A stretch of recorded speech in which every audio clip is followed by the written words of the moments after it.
चारों ओर विभिन्न कक्षाओं में इलेक्ट्रॉन जो होते हैं वह चक्कर लगाते रहते हैं।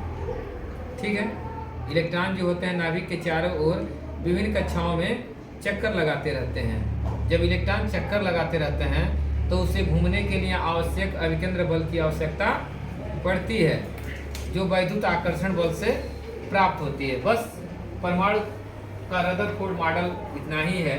लेकिन जब रदरफोर्ड मॉडल प्रस्तुत किए तो इसमें दो कमियां पाई गई। पहला कमी, रदरफोर्ड ने एक कमी छोड़ दिए, यह परमाणु के स्थायित्व के संबंध में बताना भूल गए। वह यह परमाणु के स्थायित्व के विषय में नहीं बता पाए। और दूसरा कमी है कि इस मॉडल में, परमाणु का रदरफोर्ड मॉडल में रेखीय स्पेक्ट्रम की व्याख्या नहीं की जा सकी।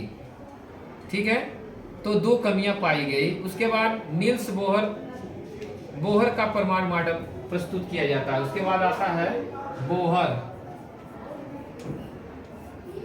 बोहर का परमाणु मॉडल। नील्स बोहर जो थे वह रदरफोर्ड के परमाणु मॉडल में जो कमियां थी उस कमी को दूर करने के लिए सन 1913 ईस्वी में प्रोफेसर नील बोहर ने एक मॉडल प्रस्तुत किए।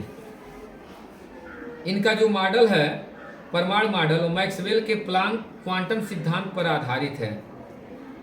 इस मॉडल में उन्होंने 3 परिकल्पनाएं प्रस्तुत किए। पहला परिकल्पना में बताया कि जो इलेक्ट्रॉन होते हैं जो बाहरी कक्षाओं में घूमते रहते हैं, ठीक है, जो इलेक्ट्रॉन हैं बाहरी कक्षाओं में घूमते रहते हैं, तो उनका जो कोणीय संवेग जो होता है h/2 पाई के पूर्ण गुणज होता है। h/2 पाई के पूर्ण गुणज होता है, जहाँ h प्लांक नियतांक है। फिर दूसरा मॉडल इन्होंने बताया कि जो इलेक्ट्रॉन होते हैं अस्थायी कक्षाओं में, जो घूमते हुए इलेक्ट्रॉन होते हैं, वह ऊर्जा का उत्सर्जन नहीं करते हैं। जब ऊर्जा का उत्सर्जन नहीं करते हैं तो उनका स्थायित्व बना रहता है, वह अस्थायी रहते हैं। वह इलेक्ट्रॉन जो होते हैं वह ऊर्जा का उत्सर्जन नहीं करते हैं, जिससे उनका स्थायित्व बना रहता है। तीसरा बात बताए कि जब किसी परमाणु को किसी कारणवश ऊर्जा मिल जाती है तो वह अपने निश्चित कक्षा को छोड़कर उच्च कक्षा में चले जाते हैं। लेकिन जब उच्च कक्षा में चले जाते हैं तो परमाणु जो होते हैं वो उत्तेजित अवस्था में कहे जाते हैं। लेकिन यह इलेक्ट्रॉन होते हैं जो उत्तेजित अवस्था में होते हैं, जो अपने निम्न कक्षा को छोड़कर उच्च कक्षा में जब चले जाते हैं तो वह उस उच्च कक्षा में 10⁻⁸ सेकंड तक ठहरते हैं।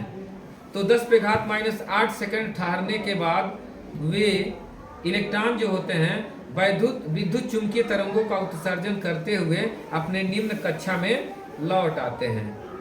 मान लीजिए कोई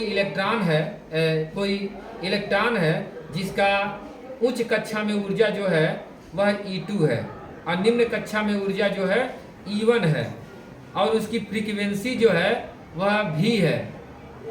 तब HV बराबर E2 - E1 होगा। HV बराबर क्या होगा? HV बराबर E2 - E1। H प्लांक नियतांक है, ये न्यू है आवृत्ति, E1 है, E2 है, मतलब यह उच्च स्तर में ऊर्जा है, निम्न स्तर में ऊर्जा है। तो यहाँ से आप न्यू का मान निकाल सकते हैं। न्यू बराबर होगा E2 - E1 बटा H। इस सूत्र के सहायता से हम उसके फ्रीक्वेंसी को ज्ञात कर सकते हैं। ये है आपका बोहर का परमाणु मॉडल। हाइड्रोजन स्पेक्ट्रम, क्या पढ़ेंगे? Hydrogen spectrum. तो हाइड्रोजन के स्पेक्ट्रम का विधिवत अध्ययन जो है बामर ने किया। बामर नाम के वैज्ञानिक थे, उन्होंने हाइड्रोजन स्पेक्ट्रम का विधिवत व्याख्या किए। इस स्पेक्ट्रम की काली पृष्ठभूमि पर बहुत सी अलग अलग चमकीली रेखाएं होती हैं। इन रेखाओं को H alpha, H beta, H gamma dot कहते हैं। इनकी एक विशेषता यह है कि स्पेक्ट्रम के एक सिरे से दूसरे सिरे की ओर जाने पर चमक तथा उसकी तीव्रता बढ़ती रहती है। एक सिरे से दूसरे सिरे पर जाने पर उसकी चमक तथा तीव्रता निश्चित रूप से घटती रहती है। ठीक है। एक श्रेणी के सदस्य इसका विधिवत जो अध्ययन किए हैं उनका नाम है बामर। ठीक है। बामर ने हाइड्रोजन स्पेक्ट्रम की व्याख्या किए। इन्होंने बताया कि स्पेक्ट्रम के दृश्य भाग में 6 किरणें दिखाई देती है, 6 श्रेणी दिखाई देती है, जिसमें 5 श्रेणी दिखाई देती है, जिसमें पहला है लाइमन श्रेणी, दूसरा है बामर श्रेणी, तीसरा है पासन श्रेणी, चौथा है ब्रैकेट श्रेणी और पांचवा है खुंड श्रेणी। पहला है लाइमन श्रेणी।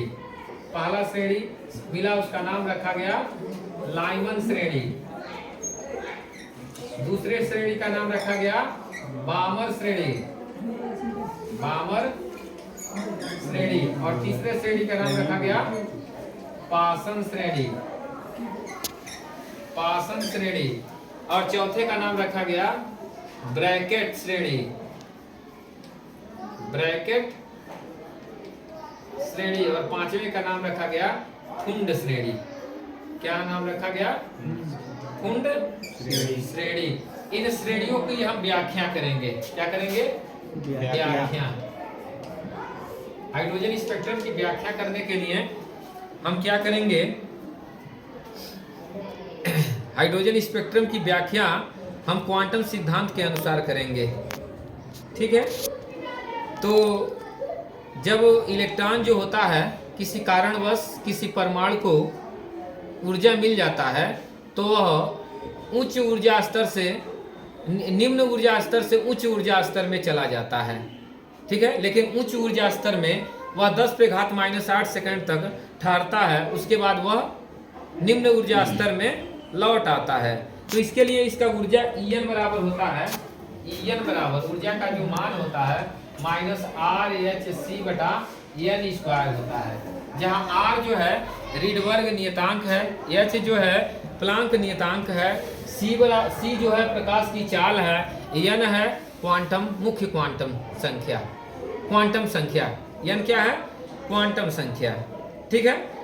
तो मान लीजिए कोई परमाणु है, जब उसको कहीं से ऊर्जा मिल जाती है तो वह परमाणु निम्न ऊर्जा स्तर से उच्च ऊर्जा स्तर में चला जाता है, लेकिन वह परमाणु 10⁻⁸ सेकंड तक ठहरने के बाद निम्न ऊर्जा स्तर में लौट आता है और लौटते समय परमाणु जो है इलेक्ट्रॉनों का उत्सर्जन करता है। मान लीजिए कोई हाइड्रोजन परमाणु है, तो हाइड्रोजन परमाणु के 2 ऊर्जा स्तर है, एक है ऊर्जा स्तर N1 और दूसरा ऊर्जा स्तर है N2। और इनकी जो ऊर्जाएं हैं, निम्न ऊर्जा स्तर में ऊर्जा E1 है और उच्च ऊर्जा स्तर में ऊर्जा E2 है। ठीक है। तब Hv बराबर होता है, Hv बराबर होता है, Hν बराबर होता है E2 - E1। Hν बराबर क्या होता है? E2 - E1। तो यहाँ से हम न्यू का मान निकाल लेंगे। किसका मान निकालेंगे? न्यू बराबर क्या होता है? E2 - E1/H। इस सूत्र से हम फ्रीक्वेंसी का कैलकुलेशन कर सकते हैं कि इसकी फ्रीक्वेंसी कितना होगा। तो आप E1 और E2 का मान इस सूत्र से निकाल लीजिए। मिटाने वाला है बेटा, टेस्टर लाओ। E1 बराबर होगा -RHc/n1² और E2 बराबर होगा -RHc/n2²। इसका मान इसमें पुट कर दीजिए तो न्यू बराबर होगा, E2 का मान है -RHc/n2², माइनस माइनस प्लस हो जाएगा RHc/n1²। इसको पहले लिख दीजिए, न्यू बराबर होगा RHc माइनस n1² है, n1² माइनस RHc/n2²। कॉमन ले लीजिए, न्यू बराबर होगा RHc, कॉमन लेंगे बचेगा क्या? 1/n1² minus 1/n2²। इतना होगा न्यू, आवृत्ति होगी। इक्वेशन मान लीजिए फर्स्ट, ठीक है। अब हम सूत्र जानते हैं, न्यू बराबर होता है सी बटा लेमडा। हम क्या सूत्र जानते हैं बेटा ने, सूत्र क्या जानते हैं, न्यू बराबर सी बटा लेमडा। वी नो दैट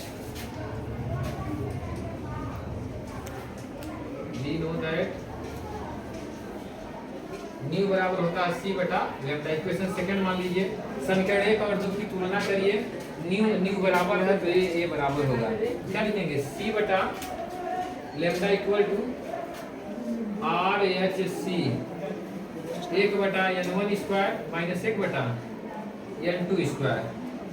काटेंगे, कटेगा किससे, सी से, सी कट गया, ठीक है, सी से सी कट गया तो 1 बटा लेमडा बराबर होगा, और इस सूत्र में आर एच सी, ठीक, तो 1 बटा लेमडा इक्वल टू होगा आर एच 1 बटा n1 स्क्वायर माइनस 1 बटा n2 स्क्वायर, 1 बटे n1 स्क्वायर माइनस 1 बटे n2 स्क्वायर। चूंकि उस सूत्र में हम लोग E2 माइनस E1 बटा H पढ़े थे, E2 माइनस E1 बटा H कहाँ गया, यहाँ बटा H रहेगा, यहाँ बटा H रहेगा, छूट गया है बटा H, तो H से H कैंसिल हो गया, ये H कट जाएगा बेटा, यहाँ बटा H रहेगा, तो H से H भी कैंसिल हो गया, तो इसका तरंग होगा 1 बटा लेमडा बराबर R 1 बटा n1 स्क्वायर माइनस 1 बटा n2 स्क्वायर। बस ये आपका तरंग हो गया, जो प्रकाश की किरणें निकलेंगी उनका तरंग हो गया, रोक दीजिए, ठीक है। जो 5 श्रेणियां तैयार होती हैं उसको लाइमन श्रेणी, बामर श्रेणी, पासन श्रेणी, ब्रैकेट और फुंड श्रेणी। तो सबसे पहले इसका फिगर कैसे बनाएंगे, n बराबर इनफाइनाइट है, अब एक और लाइन खींच दीजिए एक्स्ट्रा, अब n बराबर 6 खींच दीजिए, उसके बाद n बराबर 5 वाला लाइन, उसके बाद n बराबर 4 वाला लाइन, उसके बाद n बराबर 3 वाला लाइन, उसके बाद n बराबर 2 वाला लाइन, अब n बराबर 1। अब देखिए लाइमन श्रेणी का हम कैसे फिगर बनाएंगे। लाइमन श्रेणी के लिए हम यहाँ से उठाएंगे, फिर यहाँ से लाएंगे, फिर यहाँ से लाएंगे, फिर यहाँ से लाएंगे, फिर यहाँ से, और लास्ट में यहाँ से ला देंगे। जो श्रेणी हमें प्राप्त होगी इसका नाम होगा लाइमन। क्या नाम होगा, लाइमन श्रेणी। उसके बाद लाइमन के बाद बामर आता है, बामर के लिए यहाँ से स्टार्ट करेंगे, फिर यहाँ से लाएंगे, फिर यहाँ से लाएंगे, फिर यहाँ से लाएंगे, लास्ट में यहाँ से ला देंगे। ये जो श्रेणी होगा उसका नाम होगा बामर। उसका ब्रैकेट के लिए लाइमन, बामर, पासन के लिए अब यहाँ से उठाएंगे, यहाँ से लाएंगे, यहाँ से लाएंगे और यहाँ से ला देंगे। इसका नाम हो गया लाइमन, बामर, पासन। ये आपका हो गया पासन। ब्रैकेट के लिए क्या करेंगे, ब्रैकेट के लिए आप यहाँ से उठाइए, यहाँ से लाइए और यहाँ ला दीजिए, इसका नाम हो गया ब्रैकेट।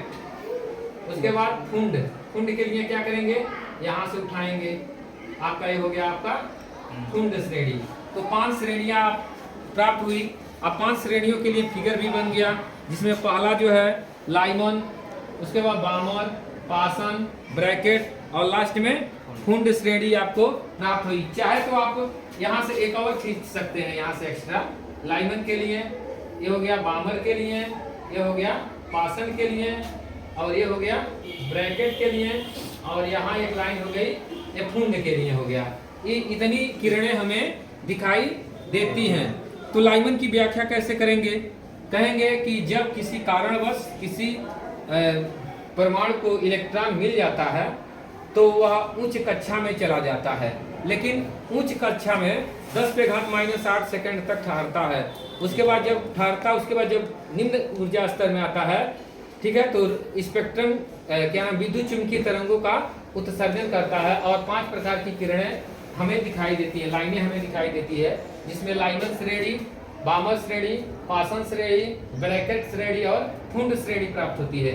लाइमन के लिए तरंगदैर्घ्य का सूत्र लिख सकते हैं। लाइमन श्रेणी के लिए क्या होता है, जब उच्च ऊर्जा स्तर से पहले ऊर्जा स्तर में लौटता है, जब परमाणु उच्च ऊर्जा स्तर से पहले ऊर्जा स्तर में लौटता है तो लाइमन श्रेणी प्राप्त होती है। लाइमन श्रेणी के लिए तरंग दैर्ध्य 1/λ बराबर होता है r 1/1 का स्क्वायर माइनस 1/n का स्क्वायर।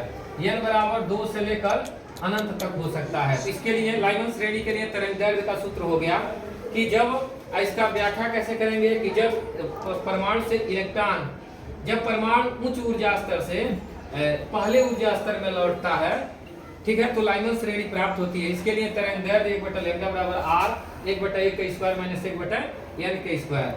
बामर श्रेणी के लिए क्या होगा, जब परमाणु उच्च ऊर्जा स्तर से दूसरे ऊर्जा स्तर पर लौटता है तो बामर श्रेणी प्राप्त होती है। इसके लिए तरंग दैर्ध्य जो होगा 1/λ बराबर होगा r 1/2 का स्क्वायर माइनस 1/n का स्क्वायर। n का मान जो हो गया वह 3 4 डॉट डॉट डॉट हो गया।